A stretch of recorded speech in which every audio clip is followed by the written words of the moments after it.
welcome back to another episode of Real Fishing with Tiger. If you guys are the wind is severe out here. On my ice over Lake Venture, 60-degree weather. It's nice out today, and you can see it is frozen.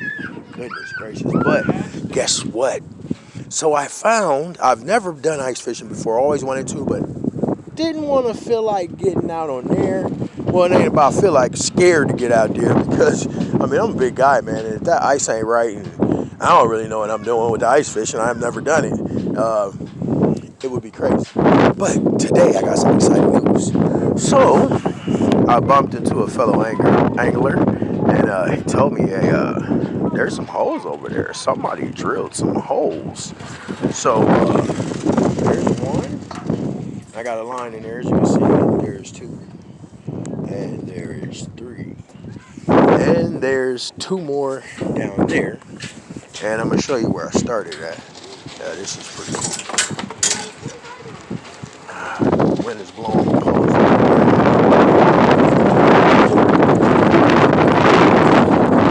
But this is exciting.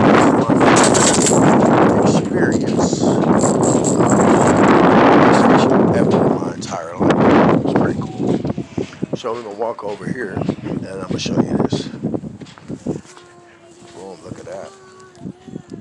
Perfectly drilled holes. Yeah.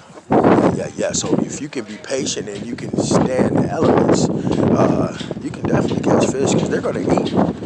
If rain, sleet, or snow, the bite is a little bit slower. But I'm out here actually ice fishing for the first time in my entire life. Get excited for me. I'm excited for me. And I appreciate you guys tuning in, man.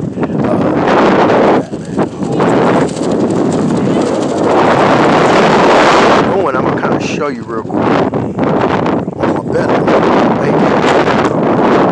I got a Strike King swim jig on there. And don't worry, soon, ladies and gentlemen, I'll have my GoPro 9 where I don't have to keep holding the camera and flipping it around back and forth, so I'll have all that here. So just jigging it up and down, just let it fall to the bottom. Jig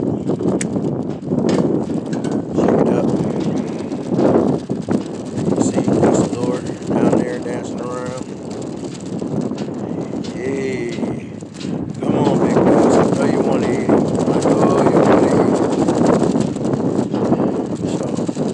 Hopefully this thing gets eaten. So this is real exciting to me. I don't have that much time out here. I got a million and one things to do today. So I'll be out here for another couple minutes and then I'll get out here. Hopefully I can get one on the run for you guys. That would be awesome. Wintertime bass. Close to spring though. And on this one, I'll show you. If you watch real close, you'll see a rubber worm pop out of the hole. And it sinks down. How y'all doing? Good.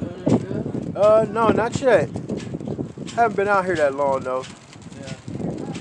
And just jigging it through the hole. Yeah, this is a first for me. So, and you just jig it through the hole. Let it fall on the bottom. If you could be patient enough. Like I said, in the wintertime, the water temperature, I don't know what this is, but the water temperature is super cold. So I do have all vertical baits on there with this situation in mind. And I ran into the situation. So I'm going to try to make the most of it and see if I can't produce you guys a largemouth for this content on the show. Because it's been a while. So here's how most of it looks. It's starting to thaw a little bit, but it's still solid, y'all. I mean, solid. I wouldn't definitely jump on it. I definitely would jump on it for sure. But it's starting to thaw out, man. We get another week or two of weather like this, and we'll be back to getting them up out of here. So I'm gonna be a little patient. I'm gonna spend a little more time out here and see what I can do. And if I can produce a large amount of guys, y'all know that's my specialty. That's what I fish for. I like anything to hit the hook, for sure. Fight through. But largemouth is my specialty. That's what I do. Tiger 180. So thanks for staying tuned in for another episode of Real Fishing with Tiger 180. And please do me a favor, like and hit the subscribe button, hit the notification bell. You'll see more content, more episodes as I drop it, and which they're coming because the weather is getting good. Spawning season is coming, and you know I'm gonna be at the water tough, man, tough. So I'm really excited for the new season of Real Fishing with Tiger 180, and we gonna get it. Also got some tutorials coming up and all kind of cool stuff, man, for this season of the show. There's another hole right there on the side. It's hard to tell, but it's right there close to the end. And if you come right there by that pole, which is good because that's a isolated structure. And in isolated structure, they usually hold fish. It's just they're real lethargic right now because it's still winter. The water's froze, the temperature's cold. But bass are cold-blooded creatures. Fish are cold-blooded creatures, so they're going to eat regardless. Fat, juicy for the winter. And when it's time to spawn, you know, it's going to be a lot of big bass catching, man. So I'm going to try these couple lures for a minute, man, and see if I can get something to hit one of these poles and produce a fish for you guys. Thanks for staying tuned in to more Real Fishing with Tiger 180. Don't forget to subscribe, share, hit that like button. It really helps me out a lot, man. I really appreciate you guys. I'll give you an update after I'm done here. Peace.